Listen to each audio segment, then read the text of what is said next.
Good morning, everyone. David at Target Individual. Today I'm going to be doing a video on Project Soulcatcher Part 2. Uh, we left off on page 16, the mind viruses, starting with mind viruses. And I'm just going to read some today. I'm going to eventually go through the whole book, and it's a series I'm doing. And this is going to be part 2 of it. Other than that, I had an interview today, but they didn't show. So um, I hope he's all right and nothing bad has went on, because I know this dude wouldn't stand me up. But um and like I said before, somehow there's 3,500 subscribers just subscribed in 3 days, and I know they're not interested in TI stuff. It's just weird. Uh but I think I know the reason for it and the reason behind it. So, just letting you know, anybody who thinks my channel's got 5,900 subscribers, it's actually got about 2,700 real subscribers. Um, so, and I will release more about why they done that as we go, but not today. I'm just saying there'll be a time and place to release why they done it. Well, anyway, my heart goes out to North Carolina. I mean, it is a disaster in North Carolina. Anybody who hasn't seen what's going on, please research it. It's horrible. Thousands of people are missing. People dead, devastation everywhere. It's just horrible. So please keep North Carolina, East Tennessee in your prayers. Okay, so here we go. I'm going to share the screen now.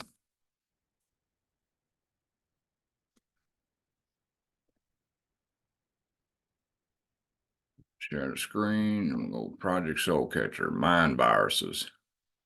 Okay, see, computer viruses come in many forms.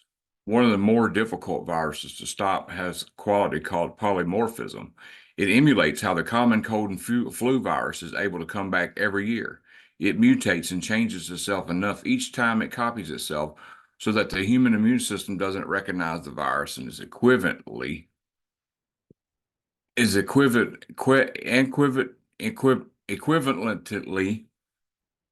in computers. A virus scanner can't just look for specific byte strings to recognize it. There's a raw virus code included in the CD for those interested in studying them to find a better way to stop these kinds of viruses. In the mind virus space, the DoD is working to create polymorphic autonomous modification viruses for attacking individual populations' minds based on biological nanotechnologies and computer viruses. One of the most malicious viruses would be one that combined all the malicious payload into one delivery mechanism. This is what the CIA research into studying mentally ill people has led to. Combining all the known naturally occurring mentally ill brain signals has allowed them to help the Department of Defense create very debilitating, often deadly strains of mind viruses using biocommunication technologies. In addition, the strains of mind viruses appear to mutate a little during each round of testing on the public throughout decades as the scripts of programs evolve and improve their effectiveness. Imagine loading up a portable drive with hundreds of computer viruses, Trojan viruses, and worms, and then giving it to someone that trusts you. Even worse, only the viruses that are popular ever reach the organizations and add the strains to the virus checking database. Specialty viruses and newly written ones will not be scanned for by popular antivirus tools. This insight makes this an easy way to hack into computers. The mind has no firewall and no antivirus software, so the public has been left very vulnerable to these kinds of psychotronic attacks. Only offensive work has leaked extensively out of Russian and U.S. military labs. There's little evidence that any defensive research project to protect the public other than in the private sector has occurred. However, there may be a kind of tripwire that alerts a system when a mind hack may be occurring. See the section on tripwires. Mind viruses are the most misunderstood and loosely thrown around term by hackers in information warfare. A mind virus can mean different things in different contexts.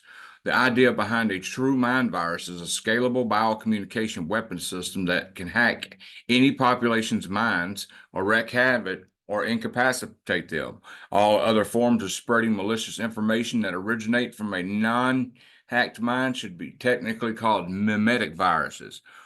And it says review behavior modification to death, personality overlays, and collecting and concentrating toxic thoughts. Political mudslinging based on lies is an example of trying to create a mimetic virus. A mimetic virus is one intended to spread through people and transform a culture. In a benign form, it can be a fad. In a malicious form, its purpose might be to increase detrimental behavior or viewpoint for a good culture. For a culture such as greed is good. The more relevant definition of a mind virus is one that spreads from mind to mind when they come in contact. So, for example, let's say your agency is trying to uncover terrorist networks by mapping each mind, tracking the individuals, an entire network could be controlled all the way to the roots. But the more deadly payload of mind viruses are currently circulating about the world. Using a popular satanic cult story, the U.S. Department of Defense is testing scalable artificial intelligence psychotronic viruses called Satan 666. This is basically a program that runs through all the hacking methods described in this book. Its intent is to cause maximum destruction of the individual and community they live in. Each time the program's run, its effectiveness is rated, then the elements of it change accordingly to optimize it. The evolving process is necessary to make the weapon wartime ready and adds another property common to conventional viruses. That is, it is being evolved in small groups of human minds. There are at least 5 different psychotronic virus strains that have easily been identified by researchers of this book. Each strain competes against the other. If a virus is successful and kills the host, then it's allowed to find another host. The number of kills in the shortest time determines its lethality, and various variations of it are created. This will eventually evolve a deadly viral strain. This is no joke. Computer-human cross-read viruses are very real and deadly, but only about 5 countries are developing this relatively new kind of weapon of mass destruction, using a random set of the world's population as their incubators and petri dishes, which would be the target individuals. The interesting part of this virus is that the entire process is automated except for a human observer who needs to evaluate the effectiveness. Neural programs run just like any other program on a computer. The brain is walked through each state until the program completes or the host is dead. A human brain can be forced into new cognitive state through the sensor nervous systems influencing technologies described in a previous volume of Project Soulcatcher. Now, Project Soulcatcher 1 couldn't be released because he was told he couldn't release it because it went into the physics and all that. And well, that's what he said. He said he couldn't release it. They told him not to that he couldn't release it. They refused to let him release it, and he said if he would have released it, he would have been dead. The program proceeds at a rate determined by the individual mind that is being run on. This is really a hybrid virus because parts of it are interactive and other parts are pure replays of state changes. But all that matters is the end state of the maximizing destruction, and that is almost always achieved over time. Improving the time from onset till death is an important metric for the success of the mind virus. Unfortunately, the current subjective experiences of these weapons is a slow torture to death. Since the process of identifying targets, hacking into their minds, and then playing the malicious neural code is automated, a real danger of a weapon system destroying the human race lurks behind the scenes if the proper safety protocols are not in place. Except in deep ocean, the U.S. global human surveillance grid is totally barring the passive acoustical arrays laid all over the seas. And it says, and I don't know if you hear that, that's a noise campaign. Space and Naval Warfare Systems Command. Mind viruses cause symptoms classically recognized as mental illness. The psychological community in the last 40 years has had many charlatans in important positions who were paid to develop biocommunication signal hacking techniques, brainwashing, and split personalities. They were able to introduce over time many new categories of psychosis that were previously extremely rare, that covered the symptoms and behavior of those who are targeted with mind viruses today and who are subject to mind hacking war games. Trojan horse. A Trojan horse is a piece of software that has a useful purpose, but contained within it lurks malicious and subversive code. The malicious code is often the password recorder and remote monitoring and control program, which opens backdoors through firewalls once they're inside. The computer is usually turned into a zombie. The military programs to create remote control soldiers were in fact called Zombie I 1 through 5, but a Trojan horse in mind hacking terms would be best analogs to an infiltrated agent who is on the mind network, perhaps even unaware that they are. The agent would be able to pass all polygraphs and lie detector tests in order to further infiltration into an organization. But at any time, their minds can be usurped for saboteur purposes. The Air Force calls this program personnel effects, whose research come out of the Direct Energy Directorate, currently still classified top secret. They mostly focus on perception warfare methods. And here's a side note. A professor discovered a universal private key inserted into Microsoft encryption security negotiated, most likely by the NSA. Corporations tried to push the V-chip into television electronics, but it was stopped due to privacy concerns about television watching habits being monitored. One might be able to justify why certain agencies need remote access to all computer systems. But as with all power, it is all abused and has corrupted those with access. A zombie is a remote control computer usually used in distributed denial of service attack. Okay, weapon grade hypnosis. Most researchers have not yet been able to link the details of the CIA's program called radio frequency hypnotic intracerebral control for the development of mind hacking technologies to the hardware and software systems in place that is necessary for a hypnotic state to be induced in order for the target's mind to accept the biocommunication signal. There's even disagreement about what the EEG pattern of someone who is hypnotized is supposed to look like. Some researchers claim it's the desynchronizing of the two hemispheres of the brain. Clearly, a forced hypnotized state in a target has many benefits to creating programmed assassins and having the target mind accept subliminal or overt biocommunication suggestions. But is it necessary or a limitation of the way biocommunications weapons need to work in order to play and map other brain signals to a host mind? The comparable state in the computer hacking world would be a remote-controlled zombie, a computer that's been zombified with a piece of code that turns the computer into a slave anytime it wants. Perhaps could be considered hypnotized. The remote controller can even suggest anything to the target machine, and it will perform the instructions, even while the legitimate user's on the machine running their software. Back Office, written by the famous hacker group Cult of the Dead Cow, zombifies machines with remote control monitoring and control software. It is included in the CD for security analysis in the teacher's editions. Worms, mimetic viruses, and cyclotronic viruses. Understanding the different nomenclature and vernacular of the malware is important for discussion. Worms differ from viruses in that they spread using networks such as email. One might call creating fads a form of a worm. It spreads using social networks rather than computer networks. The difference between a mimetic virus and a worm is that it spreads purely in the mind space via communication, human communication with the intention of altering culture or detrimental purposes. Examples might be propaganda or political slander or rumors. Viral marketing has elements of both worms and mimetic viruses. Psychotronic viruses are specified to electronics influencing the psyche. The Japanese have worked on a technology called silent cassette. It is supposed to implant subliminal messages into the viewer who watches white noise. It wasn't very successful, but movies have made their own horror spin on it. An episode of Pokemon cartoon accidentally stumbled onto an infected psychotronic virus. A flashing rate of roughly 6.3 hertz caused 700 Japanese children to go into seizures. This episode's banned. Psychotronic viruses attack the human mind using electronic signals, either through their senses or directly into the neural firing patterns via more complex methods. Zombification and remote control attacks. The objective of many computer hacking strategies is to insert software that allows remote control and monitoring of a computer without the user knowing that it's there. So what he's doing is he's comparing the computer to the human mind. I'm not saying the human mind is a computer, no, but they have figured out ways. He's comparing. What he's doing here. He's telling you how they get in computers and they do the same thing with the mind. So I hope this is understandable to y'all. The objective of many computer hacker strategy insert software that allows remote control monitoring of the computer without the user knowing it's there. Same way as mind control. While the attack could be directed to a specific computer, in general zombification, payloads are crewed in armies of machines before receiving instructions from an unknown server via virtual or physical hardware connections.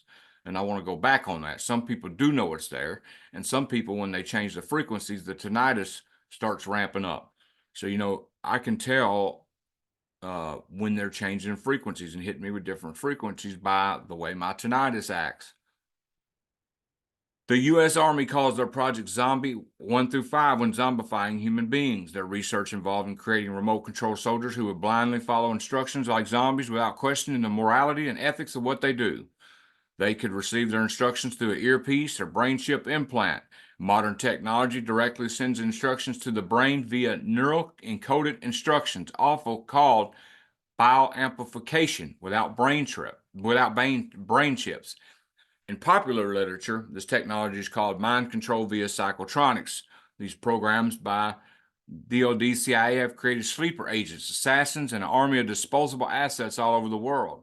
Current estimates of size are 10,000 people with 10,000 handlers, and about 2,000 of these are in the United States. Of course, only a small percentage will be successful. The sleeper cells can be activated all at once or individually. Zombies, hypnotized humans, can be used to commit acts of aggression with several levels of indirection and therefore have a high degree of plausible deniability for the criminal minds that activated them. Proxy wars are nothing new as a strategy, but these technology methods are. And here's a side note. Sleeper cells and sleeper agents are activated for different purposes.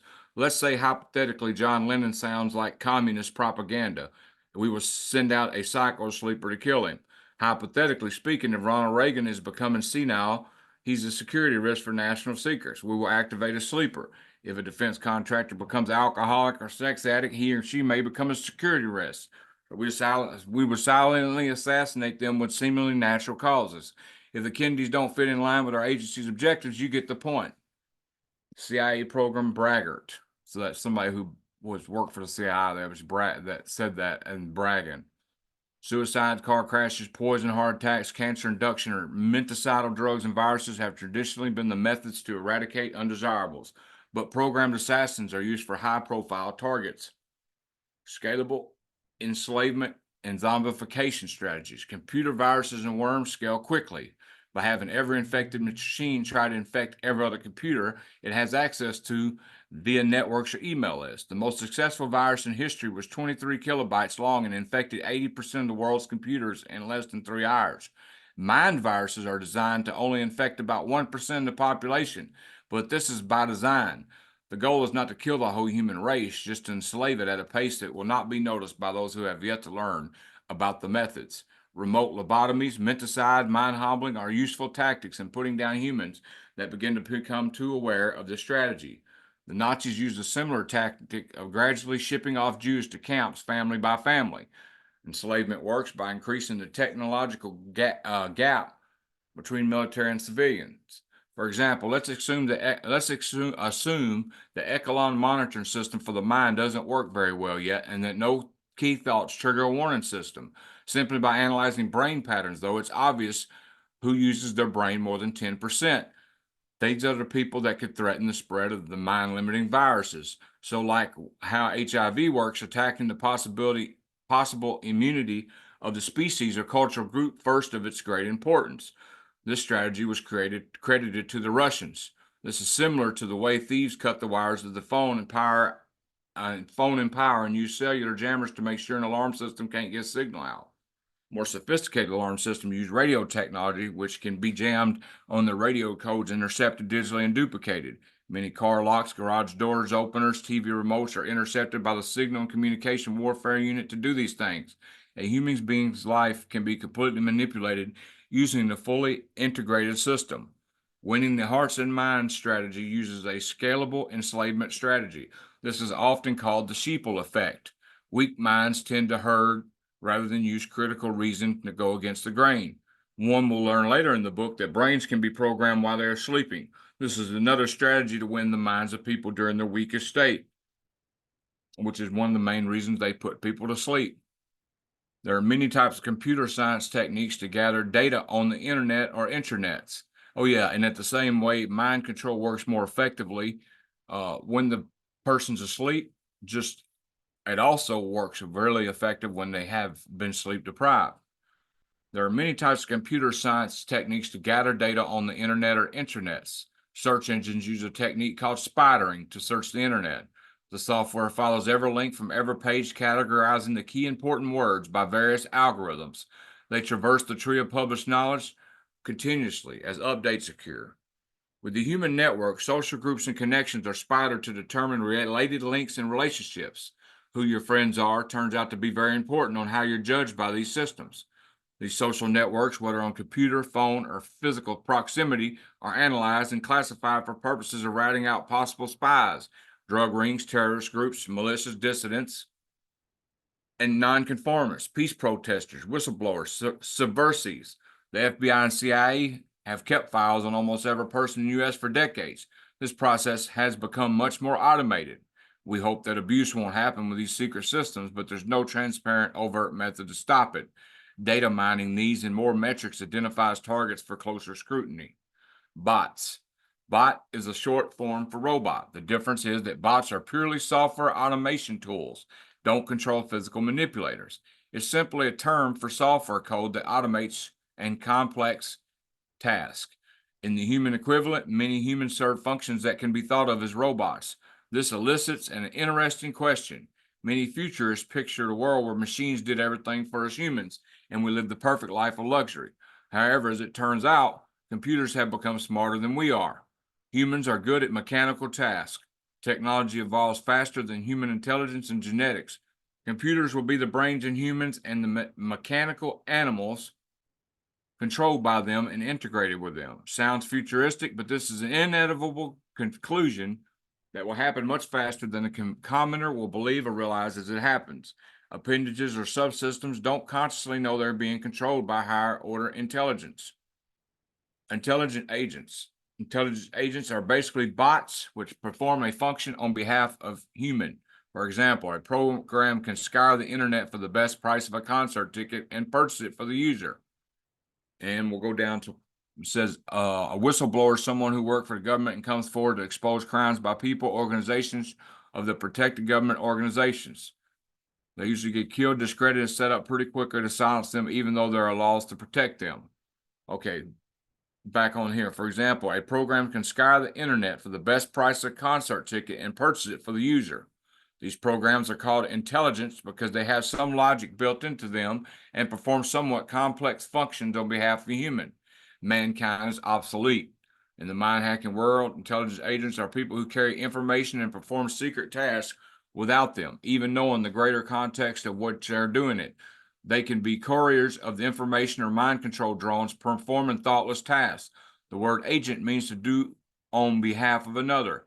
Ironically, the government agents are generally not intelligent, but are given the impression that they have access to intelligence information that most are not privy, thereby creating an oxymoron of intelligent government agents. And that's funny that mankind is obsolete. I don't know if y'all remember that Twilight Zone, where he worked for a library and they determined his job was obsolete and they were killing everybody whose jobs are obsolete. That's just something I thought about. That was my favorite episode because I always told my grandparents, I was like, that's going to come one day. But who knows?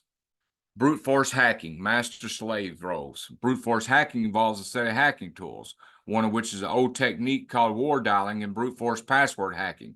A computer system scours the internet IP address. In the old days, dials through sequential phone numbers until a modem's found. Once a compatible system is identified, the program initiates a set of attacks on common security holes in the operating system, cycling through every alphanumeric permutation to try every combination of the username and passwords is one aspect of a brute force attack. Once entry is gained, the host computer becomes a slave to the command of the master. This technique has two parallels in the mind hacking world. Breaking the human is like breaking a horse. Traditionally, slavery techniques of beatings are applied wirelessly. Brute force password hacking is similar to scanning for brain trace echoes and furthering every possible permutation from there. See memory probing for other uses of this technique found in the feature of the TAMI system described in this book. TAMI stands for Thought and Mind Interface. Side note, making modern day slaves. Interviewee. These biocommunication weapons are repulsive and amazing. The best I can do to help someone understand their power is to control humans is using an analogy. This is modern day slavery. Imagine that you have a choke collar on, and if you remove it, it will explode. The collar provides electric shocks according to the handler's directives. Just with this capability of de-patterning of good behavior for survival can be erased and bad behavior can be reinforced. If this technology was available during the slave trade in America, they would never have let it go. Pointing, executables, subliminal, and hypnosis. Batch processing of computer programs caused them to run at specific times or in a process triggered by another program.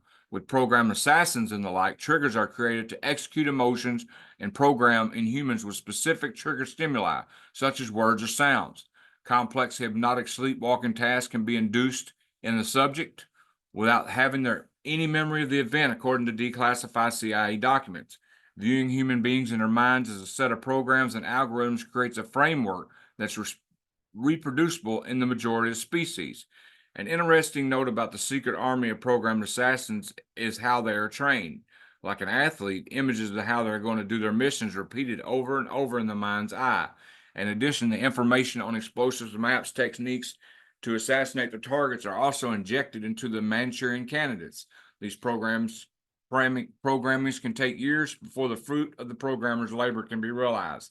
This is why it keeps a constant flow of new non-consensual candidates to fill the hopper. These assets are then triggered when the conditions arise for plausible deniability or media distraction. Logic and memory buffer overflow. You can't outthink this. A warning from a psychiatrist to a mind-controlled target. One of the first viruses to shut down many of the world's computer system was written by a guy who went to the Hotchkiss School, then to Columbia University. He accidentally miscalculated the frequency at which the virus was supposed to copy itself, even if the computer was trying to infect. He accidentally miscalculated the frequency at which the virus was supposed to copy itself, even if the computer was trying to infect had already been infected. He did this so that an easy inoculate was not found. He was off by a power of 10 in his calculation. This caused the virus to fill up disk drives of every machine that it infected, thereby shutting down the systems. He was made an example and sent to jail 7 years. Buffer overflow is the most common way to find hacks in the computer system because it's such an overlooked programming condition. Using one's own thoughts against the target creates an unwinnable situation too. The person will defeat himself is the strategy. This is checkmate using cognitive warfare techniques. So you got to remember, do not defeat yourself. Human memory and focus of attention has its limitations. There's a finite brain bandwidth of processing information. This is the technique used in the media's influence and propaganda. Stimulus, then response over populations. Shaping humans' perceptions of reality will be discussed in more detail later. The psychological term is called information overloading. The cognitive warfare jargon calls it chasing the white rabbit, after Alice in Wonderland. On the most part, it means colloquialism, a red herring, or misdirection. A buffer overflow in computer science is the most common kind of successful computer attack these days. Due to common programming and oversight, most software is riddled with this kind of security flaw. Most of Microsoft's security patches involve a fixed buffer overflow security hole. It works like this. There's a fixed amount of memory allocated in the heap or stack of a program to input some stream of data.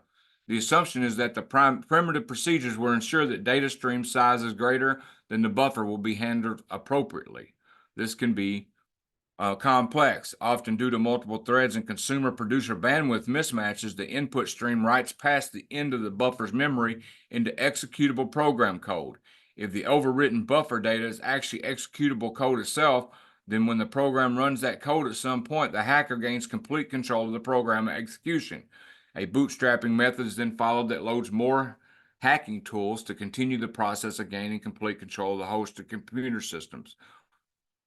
A buffer overflow in the human mind occurs when the short-term memory and logic checking systems can't keep up with the information presented, often called information overload. Huckster and hard sales techniques in a ballroom. Fly-by-night scams work on this principle. By presenting lots of information to a person quickly and pressuring them to make a quick decision on that new presented information allows the con artist to lead the victim into fallacious decision against his or her best interest. They take control of the logic process in this way or a person's program execution. While these strategies have been well known and consistently rediscovered for hundreds of years, the information and psychological warfare units have turned it into science. The practitioners of mind hacking use panic and direct verbal communication via audio cortex stimulation to practice buffer overflow hacking in the targets. However, the same techniques can be used in face-to-face interrogations or even sales, propaganda, and politics. I don't know if anybody's noticed when anybody that gets the V2K and you're getting real stressed and you're really having a bad day and you're really in like a panic attack mode, they'll really inject these thoughts and these voices in your head to just try to make you freak out and get in a state of fear. It can be done to societies because many cultures only have a memory of about 30 years of collective. This is why history repeats itself with all its mistakes. Genetic algorithms and directed evolution. Human beings, as they develop, had difficulty understanding the statistics of seemingly random, complex systems. The gambling industry is based on this mental deficit. Genetic algorithms and computer simulation use the same principles as evolution, a statistical probability of survival. Technology development is based on a similar principle of trial and error.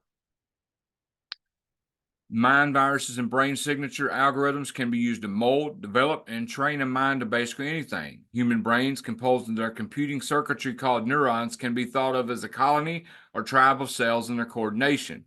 Genetic algorithms can explain not just evolution of life on this planet, but also technical development and even the development of animal minds in lifetimes. Cell structures change in accordance to demand and relevance. They die off during their lifetime as well as memories fade. Just like with DNA, societal cultures, or brain cells, evolution has inadvertently created what we are today. But what happens when only a few people understand these concepts? Unfortunately, all knowledge can be used for good or evil and valued at different times by us humans and propagandized by victors of conquest to our children. Obviously, our objective as cultural engineers is to optimize happiness and productivity over the longest span of time humans will occupy this planet. However, this book has a focus on the dark side so as to shine light in these dark spaces of human thoughts in the U.S. and elsewhere. These same mathematical concepts are being used to direct the evolution of virality of human malicious programs, mind viruses, enslaving the human mind while justifying it. That if we didn't, our enemies would, is the mentality. Human experimentation, brain mapping, medical Manchurians, and food for thought. And here's a side note. Most Americans find it unfathomable that the government would test drugs and pain weapons on random citizens since they pretend to be here to protect us as necessary evil. Only if your random number comes up do you get to see the dishonorable and disgraceful minds in action. Associated Press, Washington. Non-lethal weapons such as high-power microwave devices should be used on American citizens in crowd control situations before they're used on the battlefield. The Air Force Secretary said Tuesday domestic use would make it easier to avoid questions in the international community over any possible safety concerns, said Secretary Michael Wine. If we're not willing to use it here against our fellow citizens, then we should not be willing to use it in wartime situations, Wine said, because if I hit somebody with a non-lethal weapon, they claim it injured them in a way that it was not intended, I think I would be vilified in the process. Researcher comment, clearly in their twisted mindset, they have our enemies' well-being placed before the people whom they work. Michael Wine was fired or forced to resign after U.S. Air Force misplaced 5 armed nuclear weapons.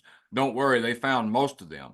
Air Force General Hayden took control of the NSA and then the CIA, allowing spying and human experimentation on citizens to continue. A dark, disgraceful legacy indeed. Dr. Mengele was referred to as the angel of death due to grotesque human experiments that he conducted on Jews, especially in children, prison camps, and experimentation he did in psychological hospitals on Germans and Jews. The CIA has a similar long history of doing the same. They've been caught infecting African Americans with syphilis to watch the progression of the disease, testing radiation on Down syndrome children to study cancer risks, and brainwashing people with depression using torture to reduce them to childlike states at McGill University.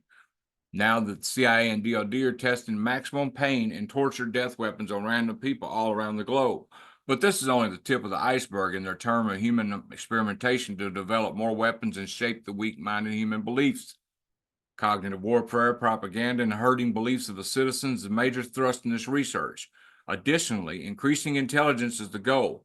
One of the reasons people get brain napped into cybernetic hive minds. What would happen if you could increase human intelligence tenfold? How about 100-fold? Would you, that person, begin to view the rest of humans as food as we do other animals? Would you be a good warfare weapon? Would you be a good warfare weapon and warfare strategist? Would you, that person, decide you're a part of a super race like Hitler thought of German people and started a directed evolutionary eugenics process? And Archangel Gabriel is also known as the angel of death in some Bibles, in order to increase Satan's silent assassination through adaptive networks, kill capability using behavior modification techniques. England and the United States use human subjects chosen from every social group around the world to converge on the best kill ratio statistics. These techniques will be covered more in mathematic rigor later in the book on the chapter called Satan, and Satan stands for silent assassination through adaptive networks. Side note again, interview with the MK Ultra Project. Interviewee: it is sad. I fully believed and trusted the government before they tortured me. I never worried that the Patriot Act, they would use my access to my medical records. I'm sure you know this, but they use insulin shock during brainwashing memory erasure. I was diabetic, so they used the access to my records to proceed with their program to create what I later read about as a split personality programmed assassin. So much for patriotism. Now, see, they will use every bit of personal information against us. Agents use this illegal, unconstitutional law to know they could hurt me, brainwash me, and then use me for false flag operations against targets, all while U.S. targets, while all discrediting my testimony. I'm sure they would have made deceitful connections to some terrorist group for the media if they had been successful. Interviewer comment: unfortunately, the reader will see later that induction of PTSD to study it and resilience factor of people is just one of thousands of the experiments on targets and why they torture citizens. Other important statistics are gathered for the silent assassination through adaptive networks weapon system. It requires many data points to improve its kill effectiveness for war or eugenic programs. Here's a discussion question. Is there a flaw with gathering data from innocent, non-violent people for a weapon to be used potentially violent enemies? Or is it more of a challenge to turn a good person into a maturing candidate? If they can do it, and the best and the brightest, they can do it to anyone.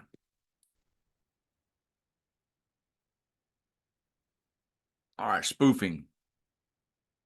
And what I'm gonna do is I'm gonna go all the way to the end of that, and I'm gonna stop right here at authority, privilege, access, and role level hacking. Spoofing: infiltration, the psychological persuasion, authority, privilege, trust level hacking are tools in spying and espionage. Corporate espionage is big business. Obviously, intelligence operatives use these same techniques. This is where multiple personality program becomes important, and is why it's so intensely being researched. If a spy gets caught, they need to pass polygraphs. This makes it superior to acting the part as the other altered personality does not even know what the other has done. Pretending that you're something other than what you claim is spoofing. Computer hackers use a technique called IP spoofing and email spoofing.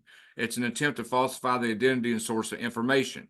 It's another confidence game, but in the information world, the hacker gains access to the computer user by pretending that the information is coming from a trusted source.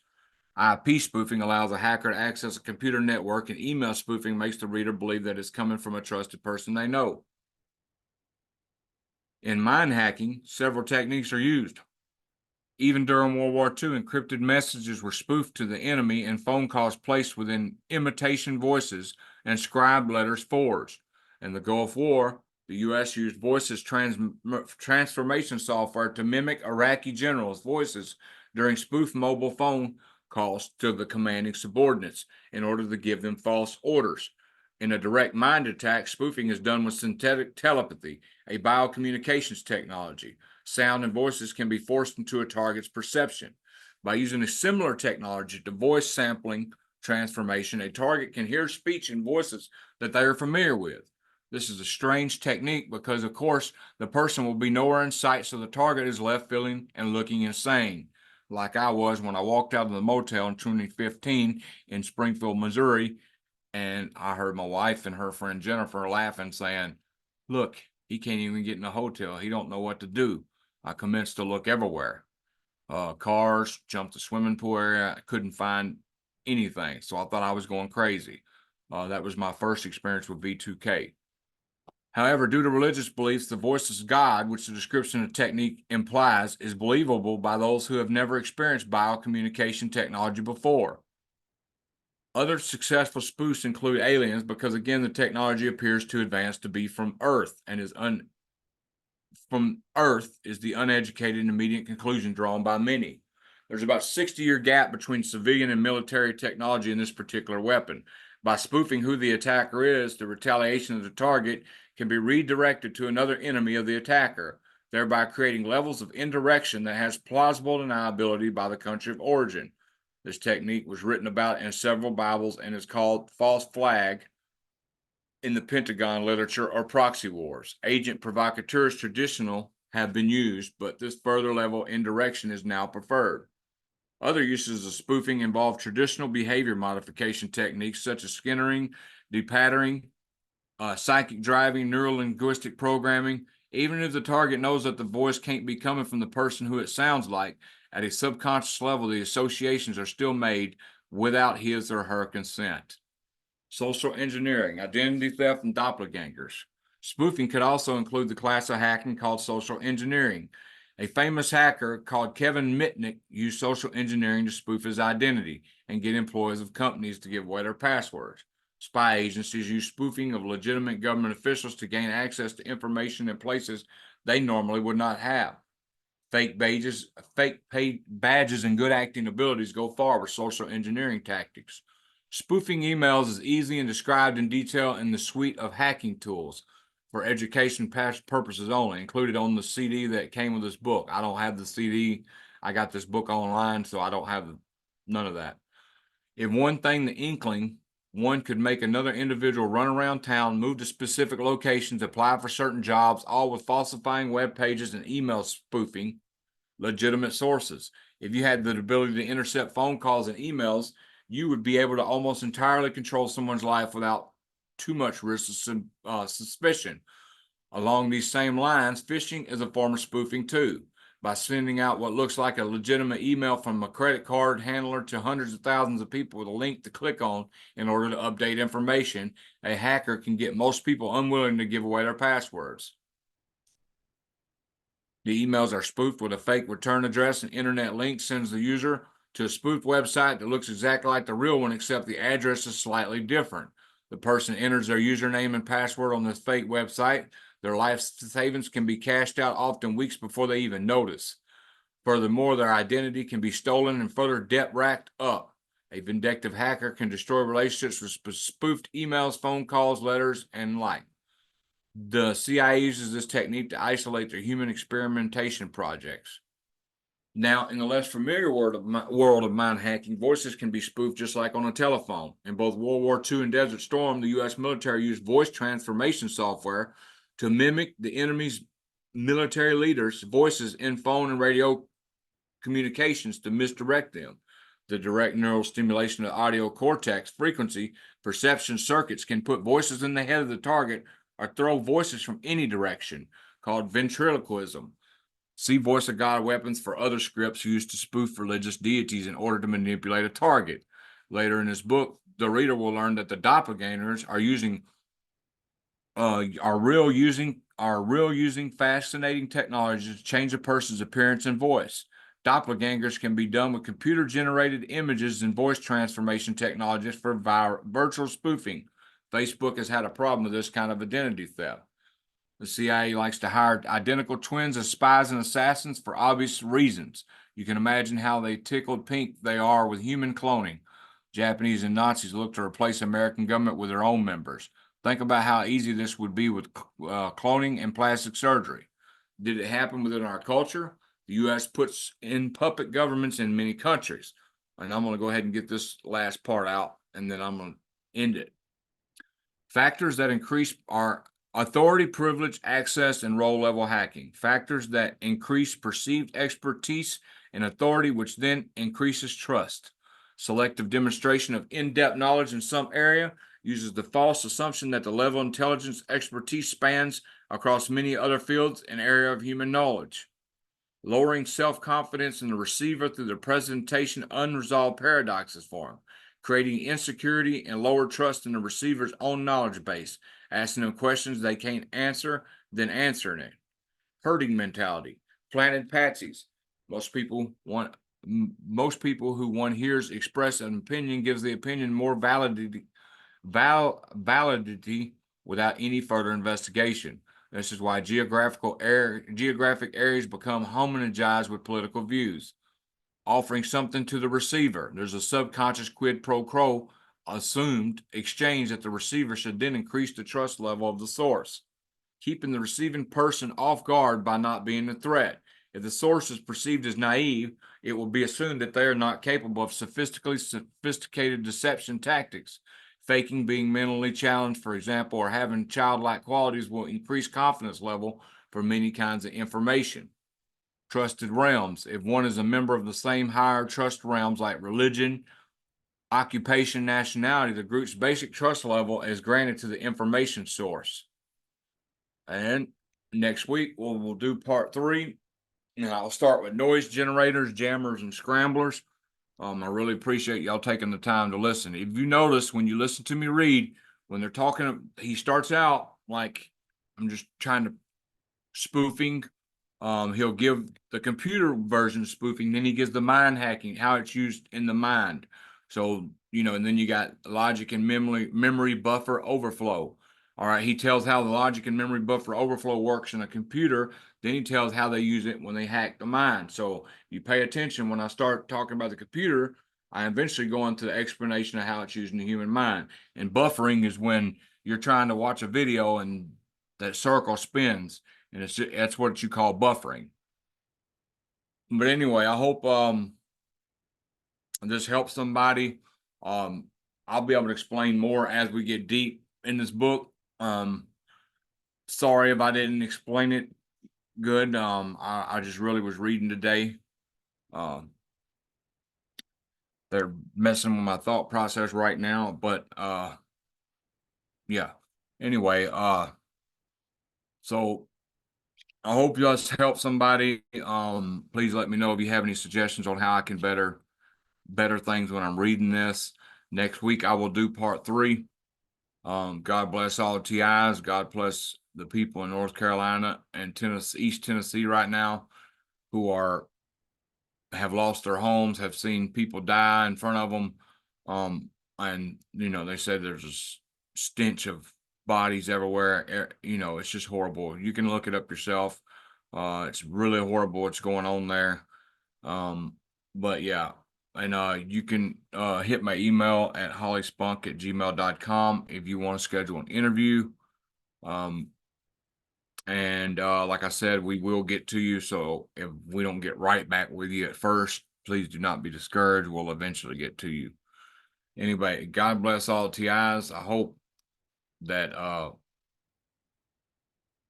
this helps somebody, and I really didn't waste my time today. But I need to, that's V2K talking right now. I need to just stop listening to that. But anyway, God bless y'all. Sorry for the little thought subversion. They're really messing with my thought process right now. So anyway, I'm gonna stop the recording. God bless y'all.